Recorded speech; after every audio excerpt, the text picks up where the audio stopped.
Pour Radio Mayuri Campus, nous sommes avec Émile Omar. Bonjour. Bonjour. Alors, vous êtes le coproducteur d'une compilation qui reprend quelques œuvres de Henri Debs. Quelques. Voilà, puisque j'imagine, compte tenu de l'œuvre d'Henri Debs, ça aurait été compliqué de les réunir, même dans 3 compiles. Ah ouais. Alors, comment est née cette idée comment vous avez eu cette envie justement de donner cette seconde vie à des musiques cultes enregistrées dans les années 50, 60, 70? C'est un projet qui en fait est né il y a très longtemps, en tout cas l'envie, puisque moi j'organise une soirée depuis 8 ans en termes de DJ. Je passe beaucoup de musique antillaise, le sample, le cœur, c'est la musique antillaise, ça s'appelle Tropical Discothèque, c'est une fois par mois à Paris. Et vous étiez animateur également de radio? Voilà, pas animateur, programmateur de radio, Radio Nova, où là le spectre est plus large encore que les Antilles ou même les Caraïbes. On peut passer de la pop, de la folk, même de la country, on peut passer du rock, du rap. Radio Nova, c'était mon travail, mais c'est vrai que en tant que DJ, à un moment donné, étant quelqu'un qui mettait de la musique de danse, house et disco, black américaine on va dire, petit à petit, via la musique latine, je suis rentré dans le monde antillais à travers Haïti et Coupé Cloué et parmi d'autres, mais c'était il y a 8-9 ans et j'ai monté une soirée et petit à petit je me suis dit la soirée est très très sympa, c'est un public très très mélangé, un peu comme moi, c'est-à-dire que c'est pas un public communautaire et les gens découvrent mais sans savoir sur quoi ils dansent. Et je me suis dit il faut quand même expliquer qu'aux gens le succès de la soirée. C'est une culture en elle-même, c'est pas latin, c'est pas cubain, c'est pas portoricain, c'est pas New York, c'est pas de la house, c'est les Antilles. D'accord. Voilà, c'est né comme ça, les racines. Alors on entend derrière nous quelques notes de musique, puisque aujourd'hui vous faites une présentation officielle. Voilà, c'est la compilation. Une fête pour célébrer la sortie. Ce dont je vous ai parlé, c'était il y a 8 ans, mais le temps que ça se fasse, concrètement, on y travaille depuis 2 ans et donc là, on fait un après-midi. Il fait beau à Paris et c'est pas si souvent. On essaie de marquer le coup. On est en plein air, il fait bon, on passe de la musique pour célébrer la sélection musicale qui est sortie il y a une semaine. Et comment s'est passée cette connexion, cette rencontre avec les enfants d'Henri Debs, puisqu'il nous a quittés il y a quelques années? Ça s'est fait en plusieurs temps. Une première fois pour Radio Nova, je l'ai contacté pour une compilation qu'on était en train de finaliser, de musique de danse. Et c'était il y a 4 ans. Son père était parti 3 ans avant, donc il était pas partant pour licencier, comme on dit, des morceaux. Il a dit pour l'instant on reste tranquille. Et puis via ma soirée, 1 an après, je suis retourné. J'ai fait une compilation en fait sortie il y a 2 ans, mais plus axée sur les années 70. Et sur ces 12 titres, il y a 2 morceaux de Debs que je souhaitais. Et des gens à travers qui le connaissaient un petit peu ont pris leur téléphone et ont dit ce type-là, donne-lui l'autorisation de mettre ces 2 titres-là, tu verras. Il est là dans le respect. Et c'est ce qu'il a fait, c'est sorti il y a 2 ans et il a apprécié le travail. Et derrière, comme l'immensité du catalogue, il y avait une envie de dire mais il faut aller plus loin pour montrer que Debs en soi c'est un monument. Qu'est-ce qui a retenu particulièrement votre attention dans le travail et dans l'œuvre d'Henri Debs, dans tous ces enregistrements qu'il a effectués et tous ces artistes avec lesquels il a travaillé pendant ces 50 années de carrière? 50 années, voilà. Ce qui est marquant, c'est 50 ans. C'est rarissime. Durer autant dans ce milieu, c'est très rare. C'est très rare. L'aspect durée, l'aspect il détenait un label à son nom. Et il y a des gens qui détenaient un label, qui ont monté des labels, mais qui n'étaient pas musiciens. Il était musicien, il était à la console de mix, à enregistrer. C'est lui qui posait les micros, c'est lui qui mixait les morceaux. C'est tout un aspect technique qui est très important dans la production musicale, qui est même parfois négligé aujourd'hui depuis une dizaine d'années avec l'explosion de ce qu'on appelle le home studio, où on peut faire de la musique chez soi, c'est très bien, mais il y a des savoir-faire qui sont, pour avoir un vrai son, une vraie qualité musicale, ça fait appel à certaines techniques et du matériel, et il était très sensible à ça. Donc il était très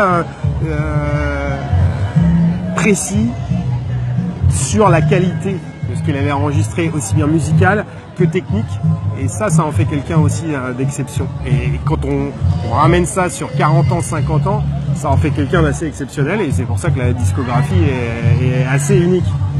Harry Depps a travaillé sur la musique guyanaise, antillaise, particulièrement martiniquaise et guadeloupéenne. Ouais. Alors aujourd'hui, ce que l'on peut dire, est-ce que vous estimez que ce patrimoine-là est suffisamment mis en valeur, et est-ce que les Antillais s'en sont suffisamment appropriés selon vous? Non, il n'est pas mis en valeur, parce que c'est un des objets un des buts de la compilation. Okay. C'est justement de se dire, c'est incroyable. Et moi, encore une fois, je fais une soirée et je suis amené à mixer dans des contextes assez différents où je passe ces musiques-là. Les gens sont complètement pris par la musique, parce que c'est une musique de danse incroyable. Et c'est pas mis en valeur. Pourquoi? Comment peut-on il y a plein de raisons. Il y a plein de raisons, mais ce qui est sûr, c'est que moi, j'ai envie de croire. Après, c'est sûr qu'il y a tout un aspect, on va dire, politique. Mais plus globalement, on est dans une société, une civilisation qui ne jure que par le nouveau et oublie très rapidement l'ancien. Donc globalement, c'est ça la raison. Après, on peut y ajouter, et c'est sûr, il y a un aspect politique aux choses, où là, si on commence à ouvrir cette porte-là, la discussion, on arrive encore ailleurs, et pourquoi pas, mais déjà ces deux aspects-là, ça fait que tout, vous savez, tout rentre dans l'oubli tellement vite là. En 3 ans, ah bah ouais, non, ce qu'il faut, c'est du nouveau. On ne jure que par le nouveau. Tout ce qui est nouveau est paré de toute beauté. Alors c'est faux. Tout n'est pas bon dans ce qui est nouveau, mais il y a des trucs super. Et moi, j'ai toujours été quelqu'un qui est émerveillé par toute la beauté de ce qui s'est passé avant, et pas que dans le monde entier non plus. Est-ce que la raison n'est pas également économique, dans le sens où là, on est quand même sur une musique exotique et qui s'adresse à un public assez réduit? Oui, enfin bon, on peut le voir comme ça, mais de toute façon, économiquement, il n'y a plus d'économie dans la musique. Donc, globalement... et pourquoi produisez-vous cette compilation aujourd'hui s'il n'y a pas d'économie? Parce que si je le fais pas, et encore je suis pas tout seul avec Hugo qui est en train de mixer, si on le fait pas, personne ne le fera. Enfin, en tout cas, il y a des gens qui ont des disques, qui les achètent, il y a une petite scène, comme on dit, mais... moi, je me suis toujours dit, si je le fais pas, qui va le faire? Et c'est tellement dommage, parce qu'avec la beauté de ce qui est, mais attention, on parle pas de grands volumes de vente, on parle de, comme vous dites, une sorte de niche, mais au moins ça existe, c'est là, et c'est fait avec respect et amour. Et on est content, au moins ça existe. Après, nous, on n'est pas les grands décideurs de la musique d'aujourd'hui avec les sociétés de marketing, YouTube, machin. Nous, on fait notre truc, mais il y a du monde, hein. Il y a 150, 200 personnes, il n'y a pas 1500 personnes, hein. Il faut rester... Mais ce sont des gens qui sont curieux, qui restent à l'écoute de ce qui s'est passé, de l'amour. Et donc ça crée un truc humain différent. On n'est pas dans les soirées où on se retrouve tout le temps un peu le pigeon de la fête avec son porte-monnaie à devoir cracher pour n'importe quoi. J'essaie de faire des événements qui célèbrent la diversité, l'histoire, les ancêtres, mais aussi le futur. On passe aussi, tout à l'heure, on mettra aussi de la musique d'aujourd'hui, parce qu'en Guyane, il se passe beaucoup de choses aujourd'hui. Absolument. Et puis aussi en Martinique, on voit Haïti. Moi, je suis jamais allé en Guyane. Bah, écoutez, par cette interview, cet entretien, cette vidéo, vous recevrez certainement des invitations de la Guyane. Je suis allé plusieurs fois en Haïti. La musique d'Haïti aujourd'hui est incroyable. La musique d'aujourd'hui. Malgré le contexte politique qui est... c'est ça qui est un des grands paradoxes de ce monde, c'est que dans les endroits les plus durs apparaissent des choses toujours très belles, ou avec une intensité, ça c'est paradoxal.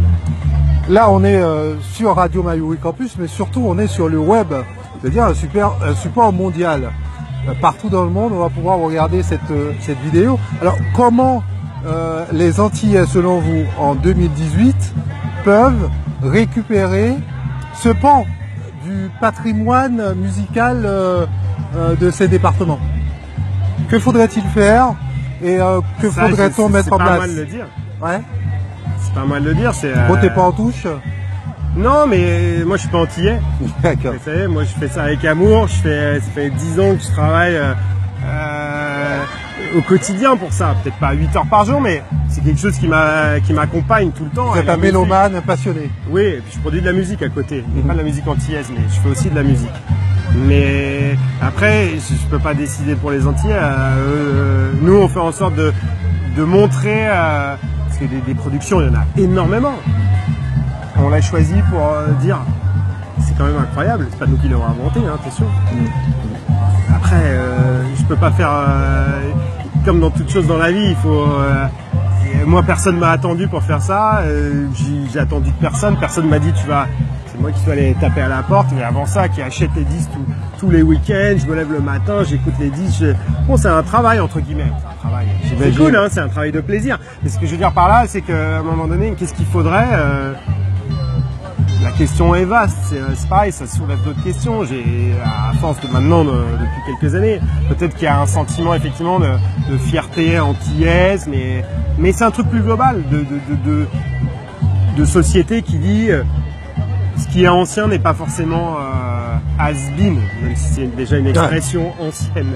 Les jeunes vont dire, ils utilisent quoi comme mot, mais tout ce qui est ancien n'est pas mauvais, tout ce qui est bon, tout ce qui est nouveau n'est pas que bon, mais il y a du bon partout en fait. Ouais, ceci est valable. Il n'y a rien. En l'occurrence pour le vin, entre autres, à consommer avec modération. Alors, Émile Omar, parlez-nous maintenant de cette compilation. Combien de titres y figurent et sur quels critères les avez-vous sélectionnés? Alors, le premier volume de la série de 3 volumes est sur 21 titres. Et le critère, c'était de montrer justement la richesse, la diversité de la production et des artistes. Donc il y a des artistes, effectivement, c'était un producteur guadeloupéen, il y a beaucoup d'artistes guadeloupéens, mais eux-mêmes jouaient avec des influences de musique différentes. Donc eux-mêmes pouvaient jouer un morceau très latin, mais avec une petite intention, une frappe plus guadeloupéenne. Et au milieu de tout ça, il a enregistré aussi des orchestres de passage en tournée. Et c'était des tournées à l'époque, c'était pas pour 1 ou 2 dates, c'était pour 2-3 mois. Ils avaient des résidences, ce qu'on appellerait aujourd'hui une résidence. Ouais. Et donc c'est pour ça qu'il y a un morceau d'un orchestre de la Guyane, les Toutous. Il y a les Choupas d'Haïti. Il y a de la musique de Martinique. Donc on a essayé d'être relativement exhaustif sur la dynamique de la chose. D'accord. Et que, avant tout aussi, le disque passe tout seul, comme un aspect musical qui ne soit pas une collection de chansons de qualité, et qu'au final ça passe. On est content de mettre la playlist ou le CD ou le vinyle, et puis on laisse courir. Ça c'est ma déformation professionnelle de programmateur radio. Le but c'est que ça glisse tout seul. Est-ce que vous êtes quelque part nostalgique de ces époques? Pas du tout. Pas du tout? Pas du tout. J'adore mon époque. D'accord. Il y a des choses extraordinaires qui se passent aujourd'hui. Comme je disais, à Pâques, j'étais à Haïti, il se passe des trucs de ouf, notamment à Léogane. Je salue les amis de Léogane, le rara de Léogane, c'est extraordinaire. Après, il faut aller chercher, il faut se bouger, Ce qui est sûr, c'est que rien n'arrive tout seul. Alors aujourd'hui sort la première compilation, les 2 secondes, on devra attendre quelle date? Ça va être autour de 8-9 mois. Okay, l'intervalle. Donc ça sera pour le printemps prochain. D'accord. Voilà. Cette compilation sera-t-elle disponible en Guadeloupe, en Martinique? Oui, exactement. Est-ce qu'on pourra sur les îles? On va fêter ça au courant novembre. En Guadeloupe et en Martinique. C'est pas encore totalement confirmé, mais et on a un super accueil de médias là-bas et de gens qu'on connaît, puisque pour faire un projet comme ça, on est allé 2 fois là-bas, 3 fois. On a rencontré des artistes, on a rencontré évidemment Rico Dubs. Ouais. Et les gens sont curieux, et là on a l'objet fini, donc ils voient ce qu'on leur avait proposé sur un papier écrit. Là ils le voient et on a des super retours, donc oui, il y a une volonté de célébrer cette manière-là. Encore une fois, faut pas imaginer un stade. De toute façon, on n'est pas à l'échelle du stade, on est à l'échelle de passer un bon moment et d'écouter la musique et danser et passer un bon moment. Alors, en début d'entretien, vous nous disiez que la musique, autour de la musique, il y avait plus vraiment de modèle économique. Pour réaliser un tel projet, j'imagine que vous avez eu besoin de financement. Comment C'est le label qui label. finance tout ça, qui lui a un label qui a 15 ans d'existence, qui connaît ce monde-là de réédition, de patrimoine, de pan de patrimoine de la culture. Et donc lui, il a un business plan, entre guillemets, et là-dedans, on rentre dans les clous, entre guillemets. Mais c'est pas des grosses économies, on n'en vit pas. On fait ça pour... on peut pas vivre, c'est des toutes petites quantités, mais ça existe, et c'est le plus important. C'est déjà que ça existe. Vous n'allez pas perdre de l'argent? Non. D'accord. Émile Omar, nous approchons vers la fin de cette interview. Radio Mayuri Campus est la première radio universitaire de l'Outre-mer, installée au cœur de l'Université de Guyane. Alors bonsoir. Est-ce qu'on peut imaginer que ce type d'œuvre, ce type de réalisation puisse être exploité dans un milieu universitaire, que ce soit en Martinique, en Guadeloupe, où l'université est partagée par les deux îles, ou encore l'université de Guyane qui est de plein exercice? Je l'espère en tout cas. Imaginez, ce qui est sûr, c'est que ce ne sera peut-être pas la majorité des étudiants, mais ne serait-ce que 2 ou 3, et 2-3 étudiants, étudiantes, que ça marque par leur histoire, ou même sans histoire, de lien direct, mais peut-être il y a des histoires comme ça. Et en tout cas, même moi, j'ai pas d'histoire directe, familiale, mais qui disent, mais c'est quand même incroyable tout ça, et que ça lui donne une sorte de, peut-être pas vocation, mais en tout cas, une envie de faire quelque chose par rapport à ça, de développer. Il est là le chemin, c'est une torche. La culture, c'est une torche. Nous, on y a passé beaucoup de temps. On propose cette torche-là, ça serait, je l'espère, ce serait ça, de rencontrer des étudiants guyanais, guadeloupéens, martiniquais, et à qui ça a parlé, à qui ça a ouvert un tilt en disant en avant. Selon vous, un grand plaisir. Quel type de sentiment que cela devrait faire ressurgir, le fait d'écouter ces titres, ces notes, ces paroles de fierté? Je pense, ouais. Je pense que c'est difficile à dire. Moi, c'est pas que je peux pas parler à la place des gens avec toute leur histoire, et on connaît l'histoire un minimum. Je peux pas parler à la place des gens, mais c'est sûr que je pense que, en tout cas, on peut être fier. Et fier dans le bon sens. Fier dans l'ouverture. Parce que la fierté, il y a trop de fierté à droite à gauche maintenant dans le monde où on est fier, mais en fait on est fier d'une manière, j'allais dire d'une mauvaise manière, mais d'une manière il y a de la beauté partout dans le monde. La planète est magnifique, l'être humain est magnifique. Il faut être fier de soi, de sa spécificité, tout en regardant qu'en face, l'être humain il est extraordinaire de notre côté aussi. C'est ça que j'aime. C'est comme ça que moi j'essaie de voir le monde. Parce que sinon, Émile Omar, merci. Merci. Allez,